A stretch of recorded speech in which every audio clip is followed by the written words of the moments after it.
आजादी से पूर्व जब पूरे देश में कांग्रेस पैर पसार चुकी थी, अंग्रेजी अधिकारियों की छत्रछाया में कांग्रेस के अधिकार बढ़ने लगे थे। एक तरह से पूरी कांग्रेस पार्टी ब्राह्मण नेताओं से भरी पड़ी थी। ऐसे समय में बाबा साहेब दलितों के अधिकारों को लेकर कांग्रेस और अंग्रेजी हुकूमत के सामने खड़े हो गए। उन्होंने जातिवाद, समाजवाद समेत कई मामलों पर कांग्रेस की विचारधारा का विरोध किया। स्थिति ऐसी बनी कि पंडित जवाहरलाल नेहरू और बाबा साहेब अम्बेडकर आमने सामने आ गए। इसका असर ये हुआ, कांग्रेस ने बाबा साहेब को संविधान सभा में शामिल होने से रोकने के लिए हर हथकंडा अपनाया था। नमस्कार, मैं हूं आपके साथ रीटा और आप देख रहे हैं भीमसेना। आज के वीडियो में मैं आपको बताऊंगी कि आखिर जवाहरलाल नेहरू की नजरों में बाबा साहेब खटकने क्यों लगे थे। उससे पहले अगर आपने अभी तक हमारे चैनल को सब्सक्राइब नहीं किया है तो जल्दी से कर लीजिए। वीडियो पसंद आएगी तो लाइक कर लीजिएगा। कमेंट सेक्शन में इस मुद्दे पर अपनी राय जरूर रखिएगा। 1947 में आधिकारिक तौर पर भारत आजाद हो गया।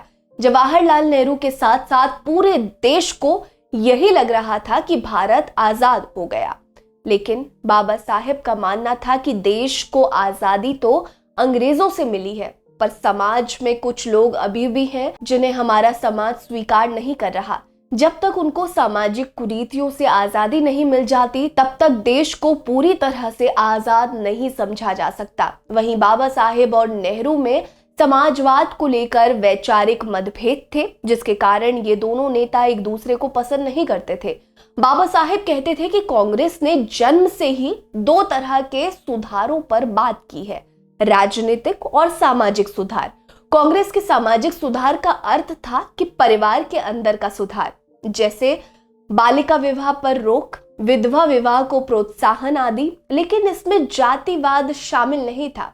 पहले कांग्रेस ये मानती थी कि जाति तोड़े बिना किसी भी समाज का सुधार मुमकिन नहीं है, क्योंकि जातिवाद सामाजिक बुराइयों का मूल कारण है।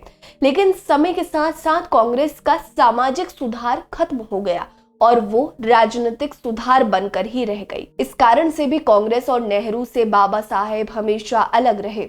अब अगला और सबसे महत्वपूर्ण है, बाबा साहेब संविधान सभा में शामिल ना हो। इसके लिए कांग्रेस द्वारा एक षड्यंत्र रचा गया। दरअसल संविधान सभा में भेजे गए शुरुआती 296 सदस्यों में बाबा साहेब अम्बेडकर का नाम शामिल नहीं था।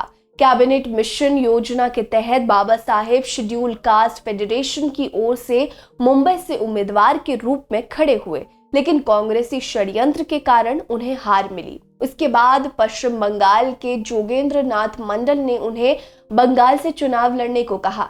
बाबा साहेब ने बंगाल से चुनाव लड़ा और जीत हासिल कर ली। मुस्लिम लीग की मदद से अंबेडकर संविधान सभा तक पहुंच गए, लेकिन उसी बीच कांग्रेस के समर्थन से देश का बंटवारा हुआ और जिस क्षेत्र से बाबा साहेब ने जीत हासिल की थी वो पूर्वी पाकिस्तान यानी आज के बांग्लादेश में चला गया। अब बाबा साहेब गुस्से से भर उठे। उन्होंने खुले तौर पर कांग्रेस को चेतावनी दी कि वो इस विभाजन को नहीं मानते और इस मुद्दे को वो राजनीतिक बनाएंगे। बाबा साहेब के इस बयान ने कांग्रेस खेमे में खलबली मचा दी।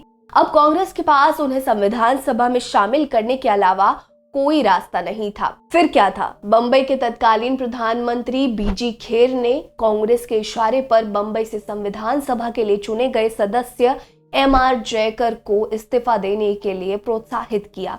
उनके इस्तीफे के बाद बंबई सीट खाली हुआ और इसी सीट से बाबा साहेब ने जीत हासिल कर संविधान सभा में पहुंच गए। अब आप समझ सकते हैं कि बाबा साहेब को रोकने के लिए कांग्रेस के दिग्गज नेताओं ने कितने प्रयास किए थे, लेकिन उन्हें झुकना पड़ा था। बाबा साहेब और नेहरू के बीच मतभेद के पीछे ये भी एक बड़ा कारण था। हालांकि संविधान निर्माण के बाद जब पहली सरकार बनी तो उसमें बाबा साहेब को स्वतंत्र भारत का पहला कानून मंत्री बनाया गया था। बाबा साहेब अब सामाजिक सुधारों की ओर ध्यान देने में जुट गए थे। इसी कड़ी में उन्होंने 1951 में संसद में हिंदू कोड बिल पेश किया, जिसका कांग्रेस और मनुवादी नेताओं ने जमकर विरोध किया।